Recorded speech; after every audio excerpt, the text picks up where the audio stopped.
morning. Please turn with me to Isaiah 45 as we look at the subject this morning. Three lights. And at a time like this, it is not enough just to get to preaching because we have folks who are going through it. And so in life, there are times that we've said before. Sometimes I remember talking to Mom this week about a friend she had passed seemingly early in life, and get a chance to talk to somebody else about. Sometimes it can be tough to wonder why when trouble comes to our doorstep, why.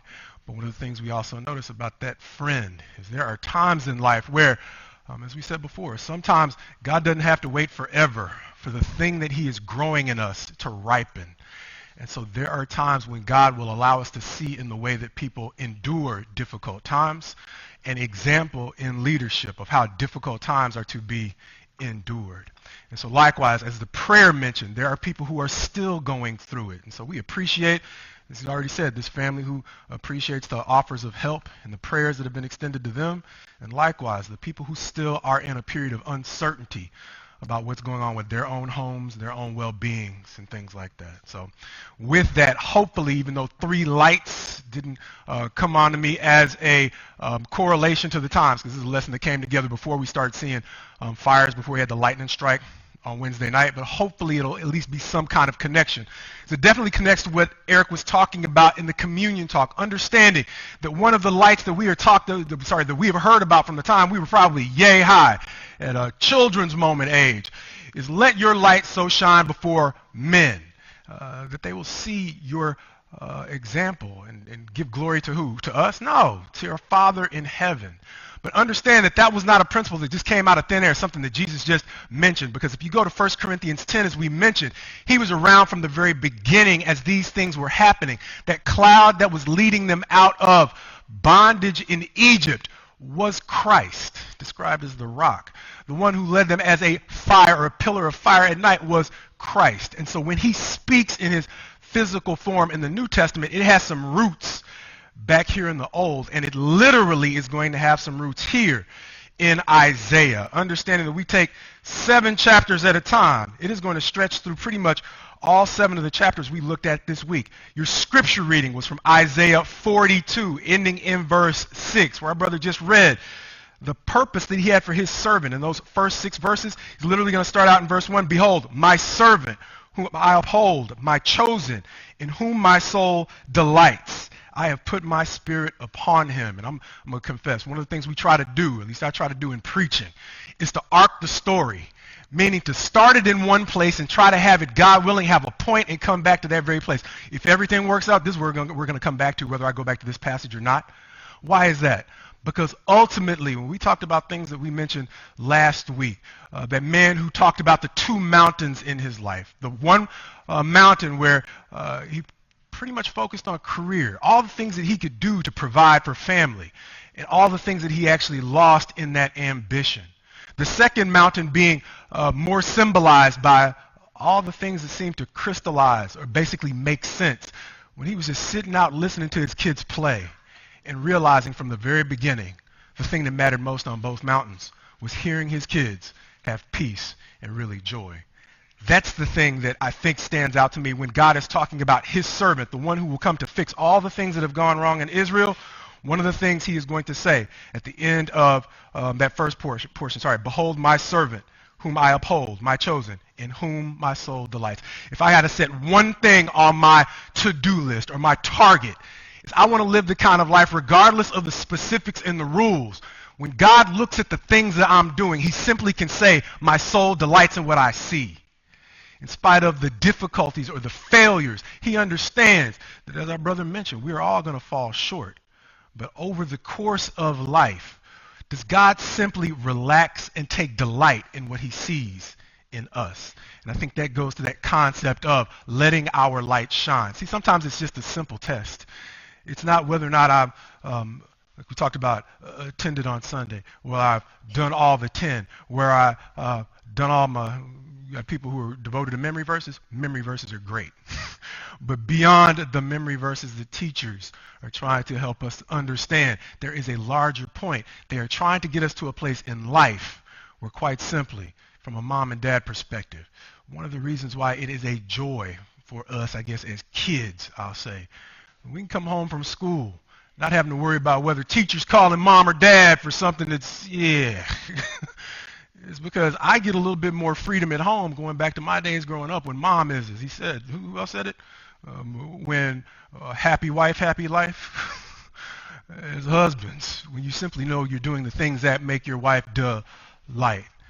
As children, you are simply doing the things that allow you to have more freedom because mom and dad are happy and delighting in what they're hearing from teacher, from community, from whatever. And likewise, God's saying the same thing. What's the basic measuring stick of the light that he likes to see in his servant? Am I simply observing something that puts my soul at rest? And so not only that, he has the point of saying, like we said, around verse 6. Why is that? Well, because he's not simply trying to develop a kid he can be proud of. He's trying to develop a kid who he can let go and basically ignite other lights. And here's the thing in fire season. We don't want the fires to ignite in other ways, right? Because that is what we give praise for when we see the firefighters and the first responders stepping in to form a barrier between those things we know. The conditions are simply ripe for that fire spreading in a destructive way. Understand, that is the exact same example that God uses.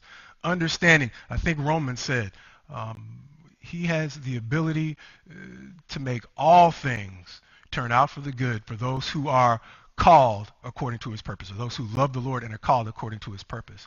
And so for every destructive thing that the enemy brings into your life, God is saying that I have a light that can shine and become just as contagious, even though it does not have to be destructive.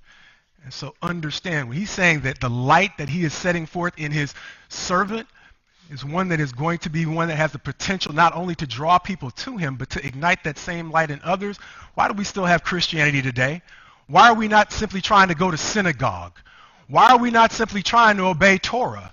It's because the light that he lit in his servant spread beyond Israel into the entire world. And understand that that light continues to go forward in you to the degree that you basically understand as we go to, let's go to chapter 51. Chapter 51. He's not just talking to Jesus. He's not just talking about his servant in the form of his son.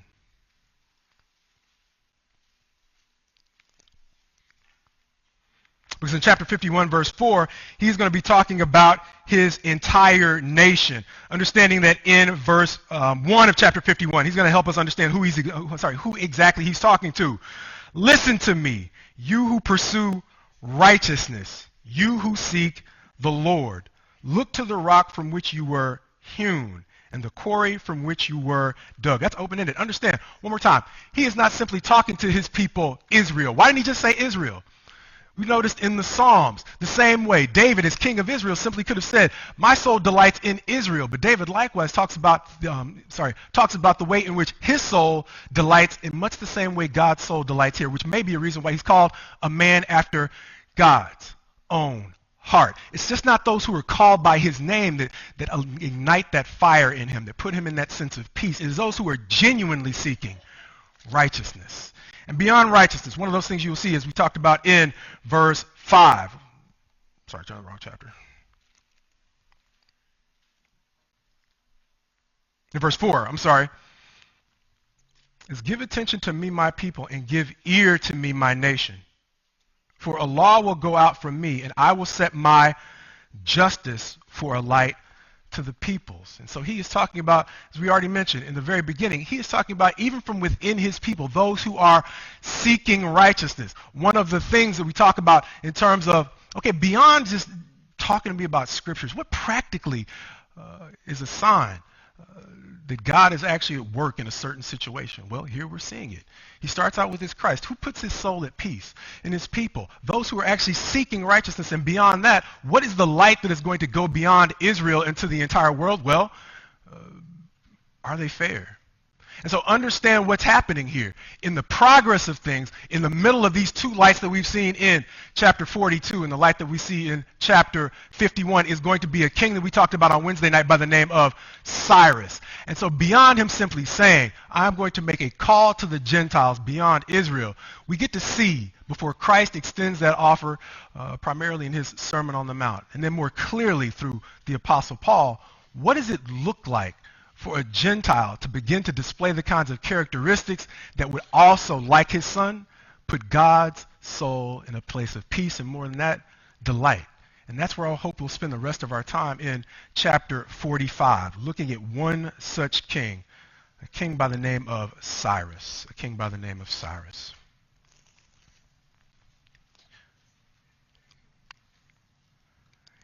And understanding that it is Potluck Sunday. Out of the life of Cyrus, I want to, one, put it in context and give us three things to think about, and the lesson will be yours, and God willing, we can get to potluck. But the one thing you need to understand, or it might be helpful to understand about Cyrus's role in what God is doing at this point, is much like when he was moving from the period of time when King Ahab had taken control of the northern 10 kingdoms or northern 10 tribes of Israel, but not for the better. The story is famous. Even when things were going well in a time of prosperity for Naboth, it wasn't enough for him to have his own even in a time of prosperity for Ahab, it wasn't enough for him to have his own. He needed Naboth's vineyard as well. And in order to get it, his wife Jezebel concocted a scheme for Naboth to fall so that Ahab could have his property. But God forgave him for that. And we said, even though Marcus can sometimes spend a lot of time lauding David, David was not that much different in the way that he went about covering up the sin that he committed with Bathsheba. But we said the Bible can become an encyclopedia of two paths, and the question going forward is, how is it that both men received forgiveness, both kings received forgiveness for a crime that deserved death, but David's was a prolonged forgiveness that allowed him to go down to his grave in peace, setting the next generation up for success, whereas Ahab ended up forming a household that was destined to fail. The reason why that's important is the man who was to take over from Ahab was not one of his own descendants, but it was a man by the name of Jehu. And Jehu was exceptional, as we talked about in the young adults class, the killing part of the job. Meaning if you had some wrecking that needed to do, he was the demolition crew. But he wasn't so great at the building. And so what happened was Israel needed some demolition done to the reign or the throne of Israel, the line of the kings of Ahab.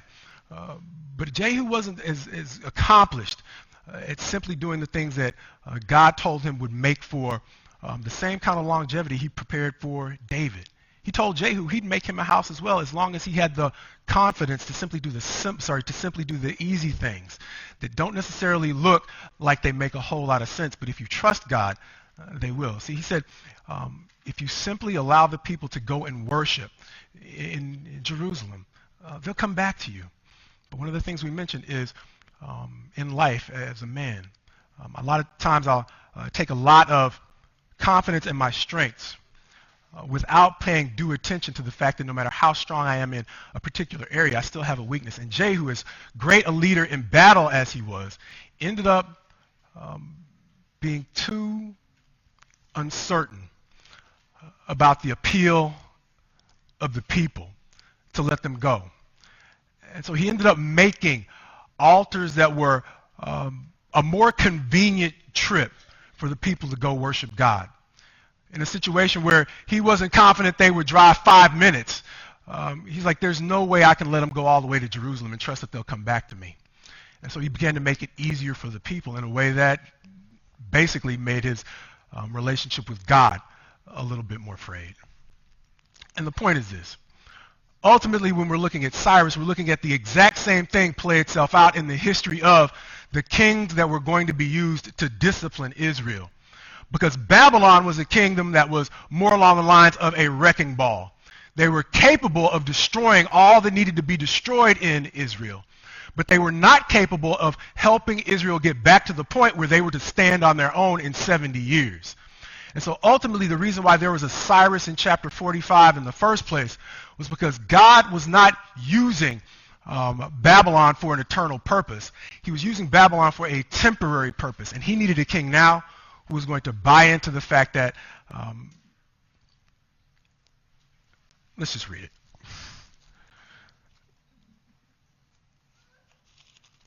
Verse 1 of chapter 45. Thus says the Lord to his anointed, Cyrus, whose right hand I have grasped, to subdue nations before him, and to loose the belts of kings, to open doors before him, that gates may not be closed. I will go before you and level the exalted places. I will break in pieces the doors of bronze and cut through the bars of iron.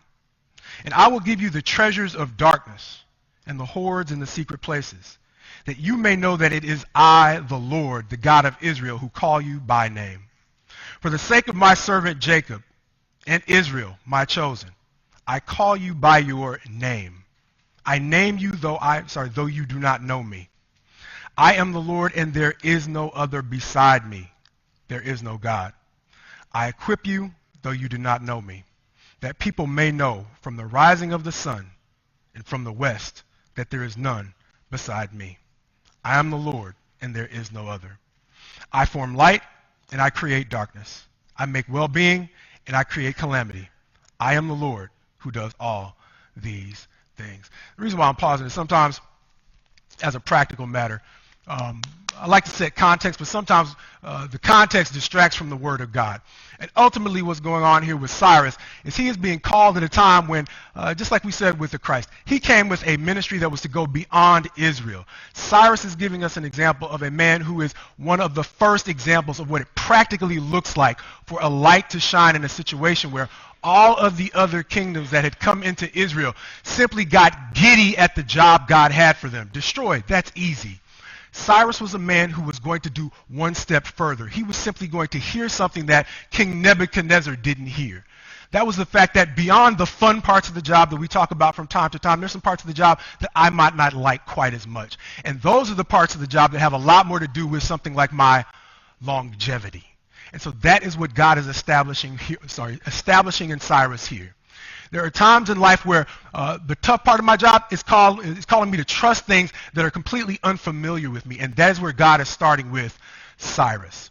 Cyrus is an individual who he's literally saying, you don't know me, but I am not holding you accountable for things that you don't know. But know this, there is a time in life while you explore to find out what truth is. That one, take your time, but don't lose time. Understanding, we talk from time to time about the whole concept of opportunity cost. See, when God extends the invitation to us, he is not compelling us to believe. He's saying take as much time as you need to find out beyond the fact that there is a God. If you believe that he is actually practically valuable for the things that you do from day to day. But understand this. While you are exploring, you are wasting time moving forward because you can't do two things at once. See, when I'm here stuck in the office, not stuck, given the time to develop lessons in the office, I can't minister like I need to.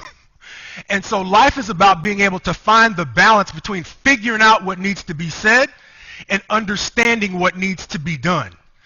God is not compelling a newcomer, a newbie, to try to just spend all your time figuring it out. But take your time to figure it out. But just understand, I want you to know who I am so that you can accomplish what I need you to do. And so the first thing to understand in seeing Cyrus as this third light between Jesus and the entire world is he is extending, as we say, an open invitation. Take your time. It's just like in life. One of the things that forms the distinction between a gentleman and somebody who's not so gentlemanly is their approach in dating, right? Someone who is not trying to enforce the fact that they're attracted to someone on that person, but someone who has an understanding of the fact that that person has a choice, that that person has a free will, and that person has a set of needs and desires in their own life. And it would be great if our needs and desires align, but ultimately that's a question that's left up for them. And so if you understand it in your relationships, practically in dating, in life, in friendships, and whatever, then appreciate the way that God approaches King Cyrus in this circumstance. He's saying, just like in life, you can take all the time you need to decide whether or not in marriage you want to say, I do. But at some point you need to say it and make that move. And praise God, you have the example in life that at a certain point, you're making these decisions that will affect your well-being for the rest of your life. Or you can be 50, still trying to, well, okay, we know how that works, right? Still studying too much on the decision and not moving forward. At a certain point, you realize you're not going to be perfect marriage material on day one. You're just deciding to make the commitment, God willing, to walk with another person in being refined into something. And so likewise, God is not calling Cyrus to be perfect on day one. He's simply calling him to be willing to make the commitment. And that's one of the things that we see in the light of Cyrus. And why is that so important? Well, because there are some things that I can also do in my period of deliberation that God's still going to hold me accountable for. And I've used it from time to time in my years at Pullman. I can spend 5 minutes, 5 hours, or 5 days making a choice that I can spend the next 5, 50, and beyond 50 or 5 years, I can spend the rest of my life trying to fix. And so during my days of freedom, one of the really important parts of understanding how at some point I need to make a commitment or a decision as to which way I'm going to go is God is still holding me accountable for the choices that I make in the freedom that I have to move in any direction I so choose. And we say it all the time. It's not so much that we don't have freedom of speech. We just don't have freedom of speech without consequences or freedom from consequences. And it's the same thing we see in the life of Cyrus.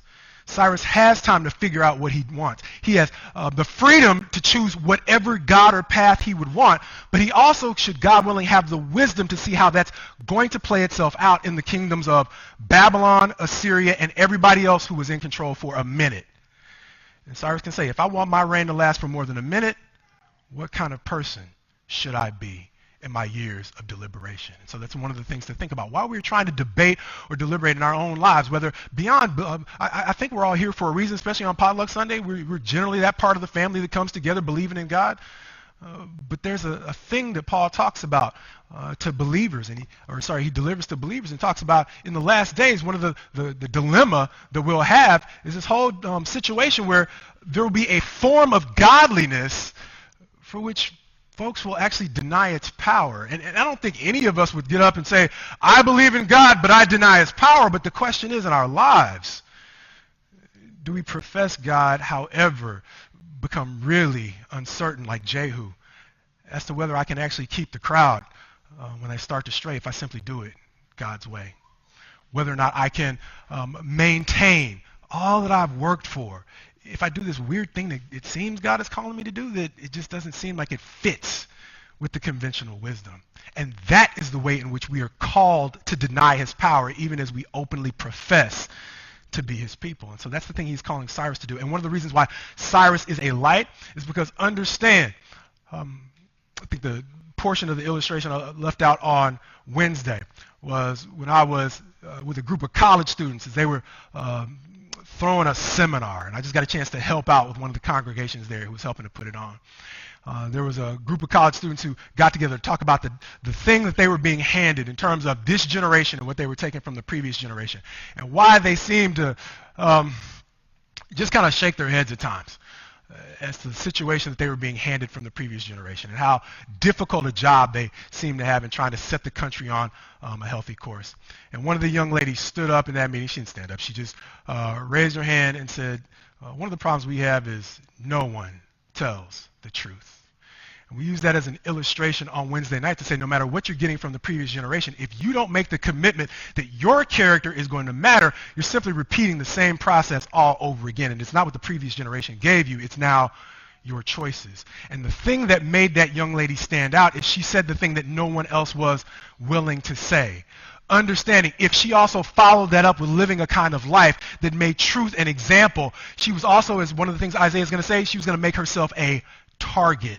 But understand, one of the things that the American did have the confidence to say, to hopefully give this young lady and anybody in that crowd who was also feeling the same way a little bit of confidence, was to say, I can tell you in terms of making hiring decisions that a dark environment is not always a bad thing. If you do have the strength, I don't want to be cheesy, but we are at a church function, to be different. See, because a candle doesn't look as distinct in daytime. Right now, we got all kinds of lights. I light a candle in here, you're like, so? But let me remove all the light, and then all of a sudden a candle matters a whole lot more than it did when the lights were shining. See, in my best times, I'm always craving the times, like we say, the easy times, the times when the lights are on. But it's in difficult times that God can also make the biggest difference with the smallest amount of effort, right? And so it's not always having to have a great idea for something that's going to change the world as much as it is understanding the environment in which God has placed you. And so understand, Cyrus is a king that comes along in a time where might makes right. How do we know? Let's move on to the next set of verses. Next set of verses, where God is going to talk about it is not simply me giving you time to decide, even though you don't know me. Take your time, figure out when you're ready, let's move forward. Verse 8 is more or less him moving forward because God is going to show him the way in which people will understand it is really God working in him. Verse 8, shower, O heavens, from above, and let the clouds rain down righteousness. Let the earth open up that salvation and righteousness may bear fruit. Let the earth cause them both to sprout. I, the Lord, have created it. That concept of righteousness is going to come up a lot in this chapter. Why? Because if you go to verse 13, he's going to say once again, in calling Cyrus, he's going to describe it this way. I have stirred him up in righteousness, and I will make all his ways level.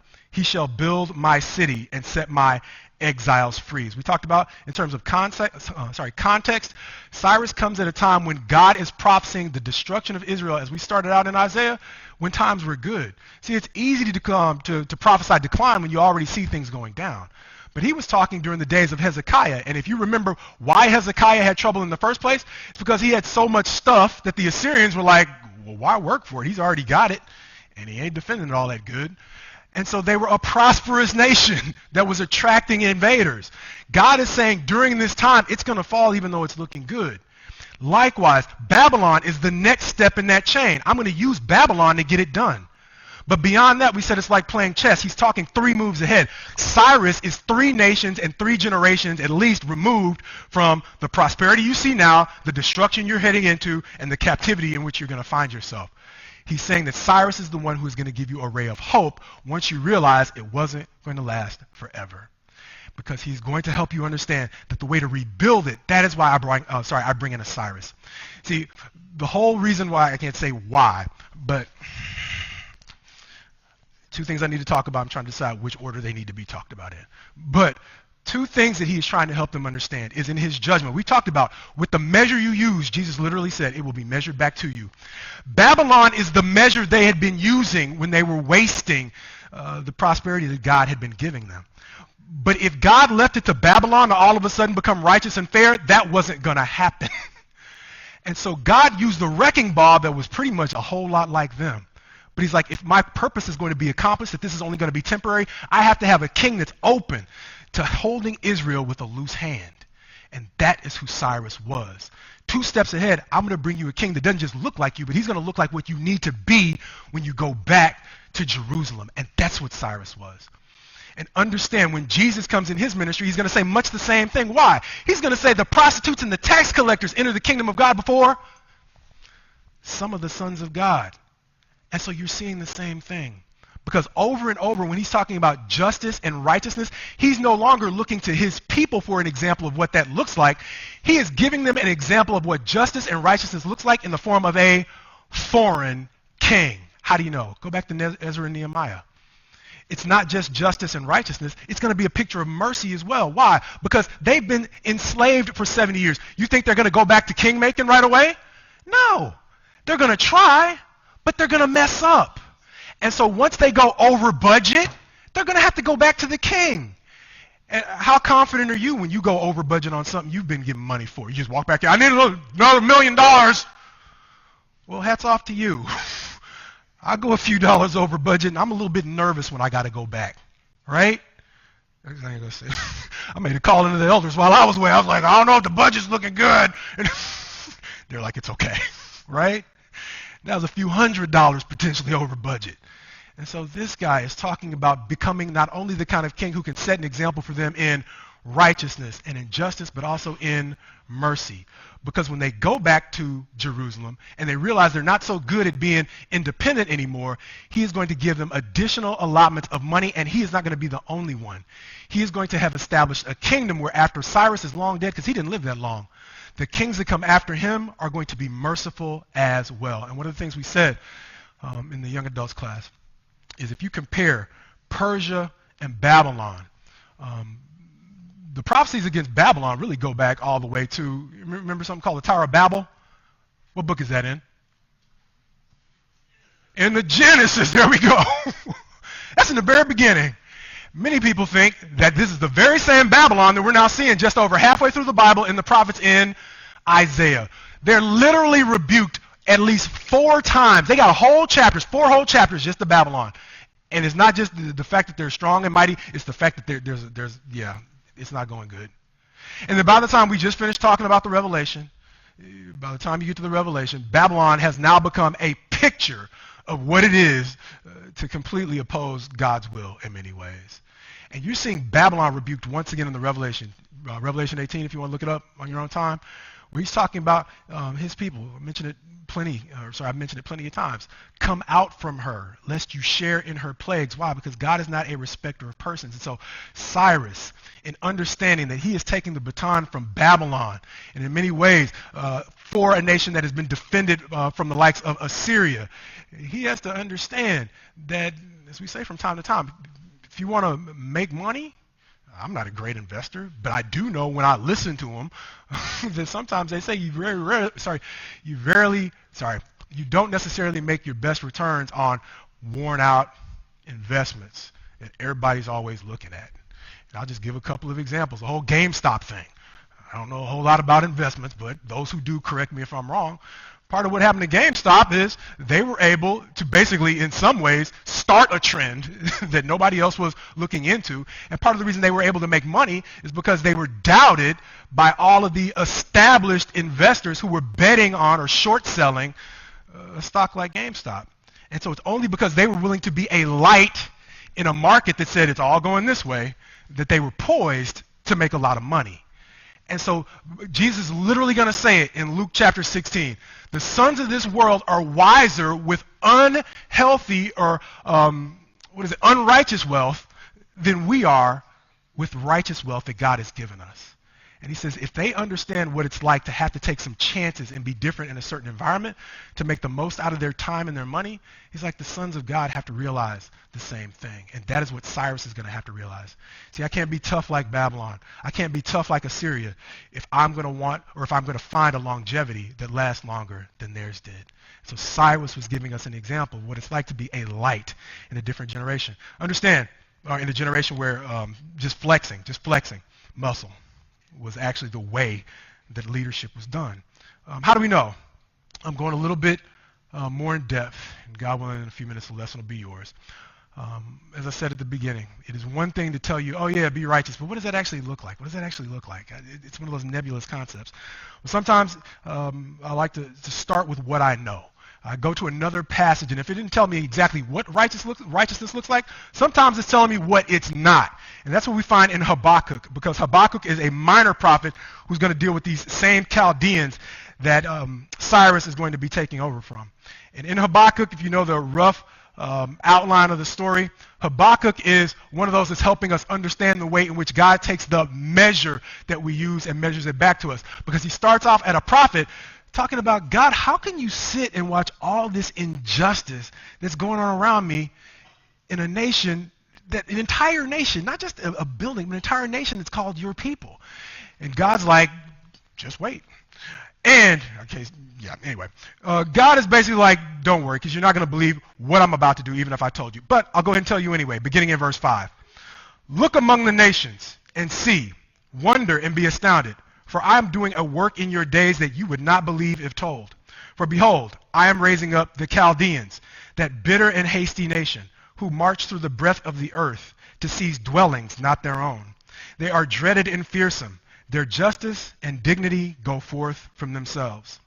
Their horses are swifter than leopards, more fierce than the evening wolves. Their horsemen press proudly on. Their horsemen come from afar. They fly like an eagle, swift to devour. They all come for violence. All their faces forward. They gather captives like sand. At kings they scoff, and at rulers they laugh. They laugh at every fortress, for they pile up earth and take it. Then they sweep by like the wind and go on. Guilty men whose own might is their God. Please go back to Isaiah 45 with me. Understand that two of the things that catch my attention from his description of the Chaldeans and the things that may make them the kind of people that God is rebuking from Genesis all the way through the Revelation is the fact that they have carved out a world in which they can do whatever they want to do.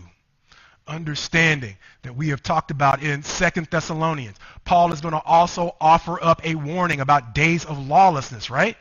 He's likewise in 2 Timothy going to talk about one of the ways in which we understand the decline of the times is people will no longer be willing to listen, as we said, to right sound teaching.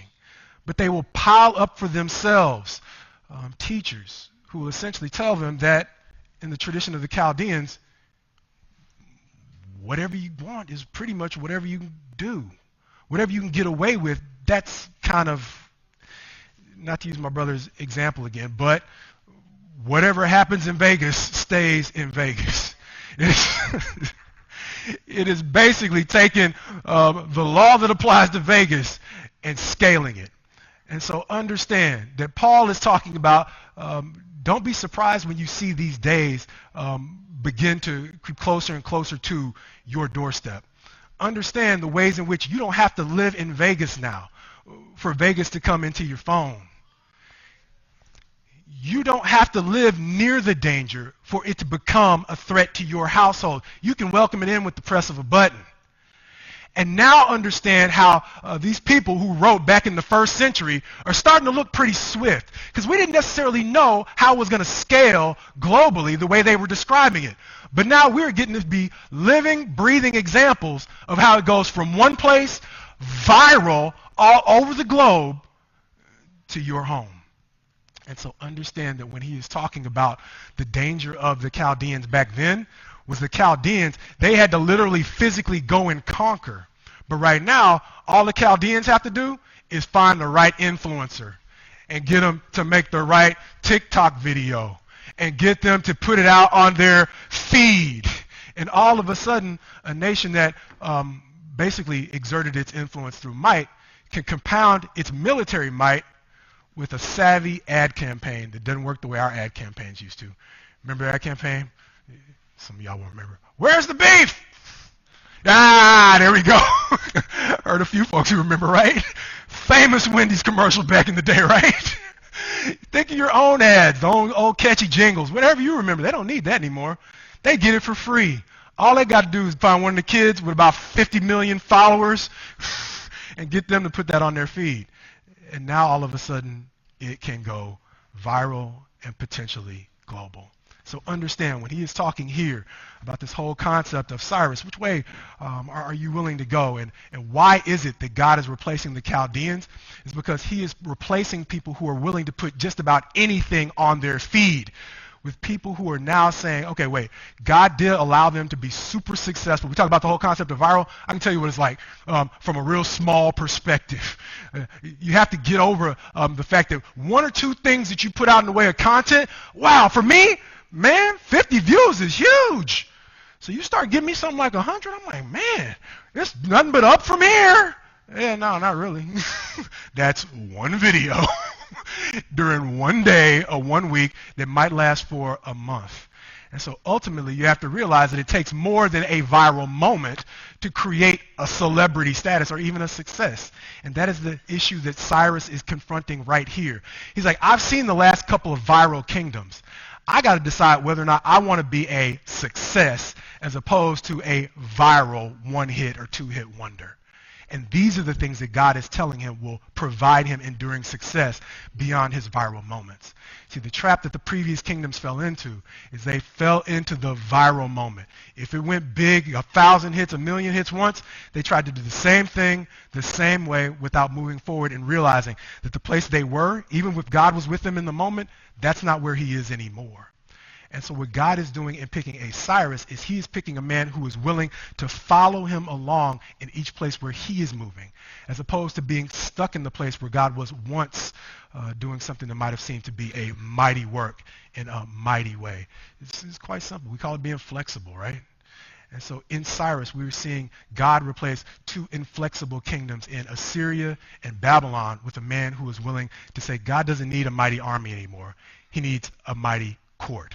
He needs a justice system that is basically going to say, look here, I can't say why, but for some reason God is telling me to let this nation that is basically subjected to me, he's telling me to let them go. And beyond that, there's some objective things. Because by the time you get to the stories of Ezra and Nehemiah and Esther, he's going to see evidence. It's not just something that God told him in a voice. These nations are going to get to see the skills that God is going to bless these Hebrew people with even while they're in captivity. He doesn't simply leave them in subservient jobs. It's much like Joseph rose to become second in command and essentially as powerful as Pharaoh in the days of Egypt. God is doing that thing all over again during the captivity. And so he is simply willing to let his eyes see the light in ways that Nebuchadnezzar and the kings of Assyria weren't willing to see. And so ultimately, when God is giving us the opportunity to, one, be a light, the challenge for us likewise is to allow him to open our eyes to see the lights that are basically before us. Understanding that the last challenge Cyrus is going to have is in verses 9 and 10. It's not the last, it's the last one I thought might be good to mention today. Verses 9 and 10, the problem that he is having with his people is one he is hoping quite possibly to move forward in Cyrus. Verse 9 of chapter 45. Woe to him who strives with him who formed him, a pot among earthen pots. Does the clay say to him who forms it, what are you making? Or your work has no handles. Woe to him who says to a father, what are you begetting? Or to a woman, with what are you in labor? He's going to go on to talk about the way in which it has manifested itself in idolatry in verse 16. All of them are put to shame and confounded, the makers of idols. All of them are put to shame and confounded. The makers of idols go in confusion together. Verse 20. Assemble yourselves and come. Draw near together, you survivors of the nations. They have no knowledge who carry about their wooden idols and keep on praying to a God that cannot save. One of the tragedies of what has gone on in Israel at this time is ultimately, in some ways, a second opportunity to look at what God had talked to them about in Psalms 115 and Psalms 135. The two Psalms that have sections that almost look identical, talking about idolatry. See, most of the times God is simply telling them don't do it. It just looks silly. You're carving out a block of wood, you're bowing down to it. It looks foolish. But you have to acknowledge that people likewise call us foolish for praying to a God that we cannot see. And so what distinguishes the folly of idolatry from what we do in praying to God? And ultimately, he's going to say, just look at the evidence. After you get through praying to that block of wood, is it really answering your prayers? After you get through praying to that block of wood, is it really keeping you away from the Assyrians? Or if you're absolutely honest, do you have to understand that the point at which Isaiah, the person who you knew was a prophet of God, began talking to you, that was the point at which the salvation stepped in. He's saying, just test me. Of course, the word says, don't test the Lord your God, but don't read the passages, as one of my buddies used to say, in just kind of cold isolation. You don't test the Lord your God the way that Satan was trying to tempt Jesus to test him in the wilderness. But to the degree he's made a promise to you, go ahead and maybe live your life according to the things he's called you to do. And then maybe just see in time and with some patience if he actually shows up to help you in the way that he has promised. See, those are the times when it's okay to test God, because it's basically a function of your obedience. All he's asking you to do is, as we've said many times before, just do what he's asking you to do and see if he'll show up in the way that he promised you that he will show up. See, because there I'm not setting up unhealthy expectations. I'm not setting up my own idols. Because the way in which they set up idols then is super similar to the way we set them up now. See, we don't necessarily chop down a block of wood or form a stone and pray to it. But that wasn't the strength of what they were doing. The strength of being able to create your own idol is being able to create your own narrative. And that is the thing that they did back then that is super consistent. It's the exact same thing we do now. When we chase other alternatives, we don't bow down to anything, but we're still creating our own narrative. And that is the battle that God is still fighting with us today. Understand that when he is talking about this whole thing of questioning God, once again, we never come to church as Christians, baptized believers, and openly just question God. But there are times when we would like to substitute his narrative about what his light actually looks like for something else. And that is the place in which God is still struggling with us on that issue of idolatry today. And so when we see three lights, one in his son, Jesus, who simply puts his soul at rest. And then as he's calling his people to be a light to the world, the thing that they both have in common, what's the thing that makes them both stand out? Both of those passages talked about the thing that was distinct about them is they were fair. And so when we are in a situation where on certain levels, it's tough for me to explain, I say from time to time, justice and righteousness to folks because we all get it when we're on the short end of it, right? And so that's the thing. Everybody understands justice when they're not getting what they think they're entitled to. But the thing that would help us stand out in this world as his believers are people who have the ability. I'm reaching for an example I saw in someone online just the other day. As much I bash online, it's a mix. And so I won't be able to give you the example, but just understand, just like that young lady stood up in that room full of college students and said, no one tells the truth. She didn't excuse herself from that example. She didn't point the finger and wag it and say, none of you all tell the truth but me, here I am. No. She was like Isaiah. Isaiah may give us an example of what it's like to put myself in the circumstance and beyond saying there's some things that we all could work on, being able to confess specifically ways in which I struggle. As we say from time to time, you don't have to come up and endure the shame of public confession, but step by step, God will bring you people who need encouragement. And I can guarantee you that a word of encouragement that goes deeper than, for me at least, me being able to talk about my first stop after coming back from the mission field, living with the family that lost their home to the California fires 4 years ago. That might not be a great encouragement to you, but for me, it keeps me from feeling like, man, I don't have any idea what to say. And so likewise, in your life, there are going to be times, just be comfortable in the level of encouragement that you can give. But at those times when God says to you, there's a little bit more that I can do. Maybe just don't be satisfied with what you can offer at that moment, but ask God to give me a deeper experience that will allow me to encourage even more those who did not have to, God willing, actually lose all that they had. But if God does bring me into contact with them, I am blessed by the experience of having seen a family rebuild from absolutely nothing. Here's the thing. I got a chance to see them years later. Sometimes we just keep in touch over Christmas. Sometimes that's good. That gives you a time to see progress. And one of the reasons why I started out encouraging or trying to encourage by saying the way in which you endure sets a huge example is because I've gotten a chance to see what those California fires were like 4 years ago and where that family is now. I got to see what it was like haggling with the insurance company, right? And what it's like where they are now. See, all those things were the reality of what it's like to lose a home to fire. So God willing, when you go through it, God willing, you don't have to go through it, but you understand you generally.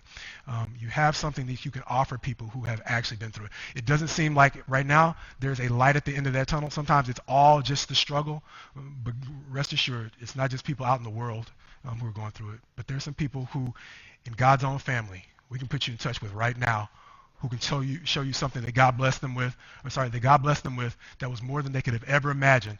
And like we said, they were simply looking for shelter, and now they were haggling over redoing insurance forms they had already done before, and then going on from that to trying to find where we're going to move to next. And so with that, understand that when God is allowing us to be a light in the lives of people, sometimes it requires us to have some, God willing, it's nothing more than a near miss, to have some near misses, or sometimes when we actually have to do the rebuilding ourselves so we can have something deeper than I'm so sorry for your loss. I'm so sorry for your loss is absolutely fine if that's where I am today. But God willing, we will be Cyruses, right, who will allow him to help us to understand that part of the advantage. I promised I'd start a certain place and I'd loop it back. This is inartfully circled back, but let's just go back and start to hopefully try to finish at the place where we began. And that's Isaiah 42, verse 1. Once again, talking about what seems to be a messianic prophecy, he's going to say, behold, my servant whom I uphold, my chosen in whom my soul delights. I have put my spirit upon him, and he will bring forth justice to the nations. He will not cry out aloud or lift up his voice or make it heard in the street, A bruised reed he will not break, and faintly burning wick he will not quench. He will faithfully bring forth justice. He will not grow faint or discouraged till he has established justice in the earth, and the coastlands wait for his law. The kind of thing that we saw in the Christ was the kind of servant that God could simply let go and understand that his will would be accomplished. And one of the reasons why I mentioned that whole concept of God willing, enduring the difficulties in a way that pleases God is it prevents me, the more I realize that God can talk to me, as we say from time to time in many ways, from needing a divine intervention from God at times when he is simply bringing me a word of encouragement from people who've just been through it. Or even if they haven't been through it, they've just been willing to help out. And so to the degree I've been able to see Brother Doyle and his family before this time be an encouragement, volunteering to help us out, even though we're not good at accepting help. Volunteering to help other people out as they are simply moving and starting their lives over again. We praise God that they are not having to start over, but we are living in a community where other people might be. And so to the degree that we are able to be a light to them, God willing, we can be a word of encouragement. But even beyond being a word of encouragement, God willing, we can allow God to take us into deeper places of wisdom that allow us to not simply offer up an encouraging word, but to actually be the words escape me the older I get, but the illustration I've heard before is God willing to be his hands and feet in a time like this. As we together stand and sing.